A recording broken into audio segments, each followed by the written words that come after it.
All right, so it looks like Mark Carney finally unveiled his cabinet today. Looks like there's 24 new faces and 40 members total. That's quite a lot. So Brian Lilly, and then I have another video from someone else from the Toronto Sun as well. I'm going to break this down a little bit, and then we'll talk about it after, like usual. Mark Carney's cabinet change. It's mammoth. Hi, I'm Brian Lilly, political columnist for the Toronto Sun. You got 24 new faces sitting around the cabinet table. People who have never held positions this big. Some of them we don't really know who they are, and we're going to have to Google them. But there's some good, there's some bad. And try and be objective as I can here. Tim Hodgson being in charge of energy and natural resources, I think that's a good sign. Hodgson comes from a business background. Lots of people are hopeful that this is going to mean he will take a different view of natural resources industries, such as the oil and gas sector, maybe a bit of an olive branch towards Alberta and Saskatchewan. Hopefully, but Julie DeRuzen, she is one of the left-leaning members of the Liberal Party from downtown Toronto. She's now in charge of the environment. I'm not sure that those two aren't going to cancel each other out. We're going to have to wait and see on this file. Sean Fraser is the Justice Minister. This guy was a disaster as immigration minister, then a disaster as housing minister. Now he's in charge of the justice file. Sure, you can say that he's a lawyer, but the guy practiced law for a cup of coffee in Calgary with a bit of a focus on access to information. Now he's in charge of... By the way, Jagmeet Singh was also a lawyer. How did he work out as a politician? Not very well. A justice system that's broken. Is this the guy that's going to fix bail reform? Is this the guy that is going to make sure that dangerous criminals actually stay behind bars? Or is he going to focus on more feel-good, woke ideology stuff? That's exactly what it's going to be. It's Sean Fraser. He was housing minister, and then he was something else before that, some other minister, and he was terrible. This is an absolutely... He was the housing minister under the recent Trudeau government. How did that go? Remember a few months ago, I'm gonna go and spend more time with my family, and then Justin Trudeau resigns. And he goes, I'm back. Guess his family didn't matter too much. My bet is on the latter, and that's worrisome. Lena Diab is another Nova Scotia MP who's now in cabinet, but she's never been a federal cabinet minister before. She's in charge of the immigration file. Immigration, you may have heard, is broken in this country. We went from the most successful immigration system to a disaster. We're bringing in people faster than we can absorb them, as the former Prime Minister Justin Trudeau said. Is she going to be able to fix that? It's a big ask. It's a big department. We had 58,000 people show up at our ports last year declaring asylum. We had another 25,000 who were foreign students declaring asylum. These are all abuses of the system, and it's going to take someone with strength and power to try and deal with that. Fortunately, what my worry is that we've got another feel-good Liberal in that position. David McGuinty at Defence, solid choice in my books. This guy is a man who has been around Parliament a long time. He knows how the system works. He is well respected. He chaired the Committee of Parliamentarians on National Security. He is well respected on all sides. I think this is a good move to put him in charge there, and he has the skills to try and turn the department around. But when we look at other ministers, Anita Anand at Foreign Affairs, is she really going to change the drift that we've seen under Melanie Joly towards Canada supporting Hamas, moving away from Israel? There won't be a change on Ukraine, and that's good, but she's going to be moving us towards Hamas, and that, for me, is bothersome. Dominic LeBlanc staying in charge of Canada-U.S. relations, solid move, a smart move. LeBlanc is easy to get along with, someone who can charm a room, and in Washington, that's what you're going to need. But that's a fair point. Final thought here. Gregor Robertson at housing. This guy was the man who was mayor of Vancouver as that city saw its housing prices skyrocket. Man. And the message that this sends to me just says, well, celebrity is more important than competence. Gregor Robertson, really, at housing? Let me know your thoughts on the... And by the way, Vancouver is now one of the most expensive housing markets in the entire world. Well, I guess you got played again, Liberals. My God. That's the guy you're going to put in charge of housing.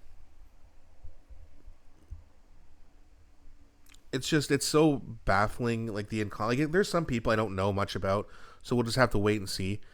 but really the former mayor of Vancouver, who couldn't get a hold on the city's housing crisis. Now he's going to work for the country's housing crisis. My God, I mean, this is insane. So we have someone else here. I don't know who this guy is. Don't know what his name is, but I have covered him before on a previous video. And his title of his video is Carney's New Cabinet: Bad News for Taxpayers. Well, let's have a look, and then we'll talk about this like usual. Mark Carney's cabinet is bad news for taxpayers, and there are two key reasons why. Number one, the cabinet size, and number two, the man who has been put in charge of the nation's finances. So let's look at both categories in a little bit more detail. First, the cabinet size. It has 39 members, including 10 secretaries of state. That is the largest cabinet in a long, long time. It has 3 more members than former Prime Minister Justin Trudeau's cabinet, and as I said, 10 secretaries of state, a bunch of whom have really made up positions, including a Secretary of State for Nature, even though we have a full-on Minister of the Environment. What exactly is the Secretary of State for Nature going to do?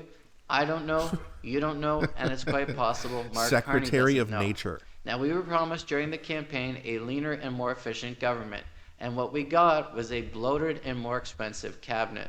So that is not off to a good start for taxpayers. How about the man who was put in charge of the nation's finances, François-Philippe Champagne? What do we know about him? Well, he was the right-hand man, one of the right-hand men, for Prime Minister Justin Trudeau during his time in office. He was put in charge as Minister of Innovation of Canada's failed EV strategy. Yeah, that's right. And by the way, speaking of someone with an insanely annoying voice, Champagne. I mean, my God, you guys have heard him speak, I'm sure, a few times during question period, or maybe it's during some press conferences, but oh man, it's another one of those liberals, like it's like nails running down a chalkboard. It's just like, you just cringe every time you hear him. So that's going to be fun. Not to mention he's a complete idiot, so that's also great. He gave away $57 billion of taxpayer cash to auto companies and EV manufacturing companies and EV battery manufacturing companies in a bunch of failed experiments. You've seen the news, Honda, Ford Motor Company, delaying building factories or building new models or retrofitting their existing factories by sometimes 2-3 years, but of course it could be indefinite because of dropping EV demand. You've also seen the stories of companies like Northvolt going bankrupt, even though we gave $1 billion of taxpayer cash to them to build a factory in Quebec.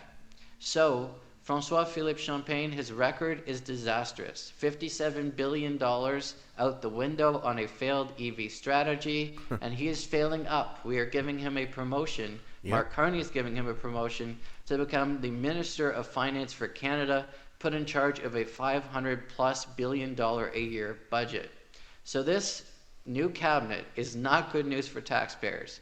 It is huge, it has a bunch of made-up portfolios, it is expensive, and the person who's been put in charge of the nation's finances, one of the most important jobs in government, has a terrible track record when it comes to properly spending, or I should say improperly spending, your hard-earned money. Well, that's kind of what the Liberal government that's kind of like a perfect description of what they are. They just fail up. They fail and they win elections. They fail and then they promote someone else who also has an even worse track record of failure to do a very important job.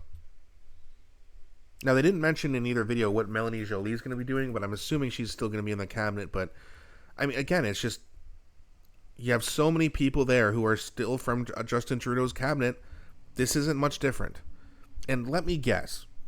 I'm guessing the other, the 23 or whatever the number was, people that are different, 24 people who are different, they're going to be exactly the same in terms of ideology.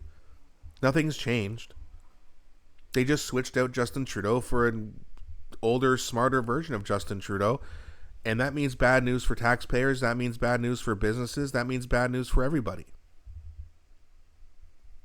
But hey, like I said before, I guess I'll have to say it again, Canadians just haven't felt enough pain yet. And now they're going to. And unfortunately, the ones who actually made a good choice in the election, we have to suffer too. wouldn't it be nice, and I know there's no way to actually do this, but it would be nice if you actually got policies that you voted for. You know, when Mark Carney brings the carbon tax back, let the Liberals pay it. I know we can't do it, it's just all fantasy, but it's just, you know, I wish there was a system we could do that.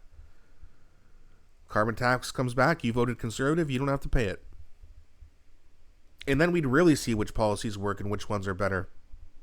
Not that we already can't see it, but then, you know, it would be some liberal complaining about how, you know, how expensive it is to fill up their car and how much extra taxes they have to pay. And someone who votes Conservative goes, yeah, my paycheck, we make the same, but my paycheck's more because I'm taxed less.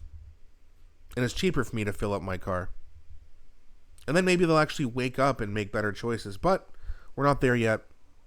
Hopefully we get there sometime in the next couple of years. But we're talking about liberal Canadians here. Some of the dumbest people in the entire world. Truly. But that's where we are. Hopefully things change. Either way, let me know what you guys think. Please don't be shy. Please also don't forget to like and subscribe, as it really does help grow the channel. Thanks for watching, and I'll be back shortly with a new video.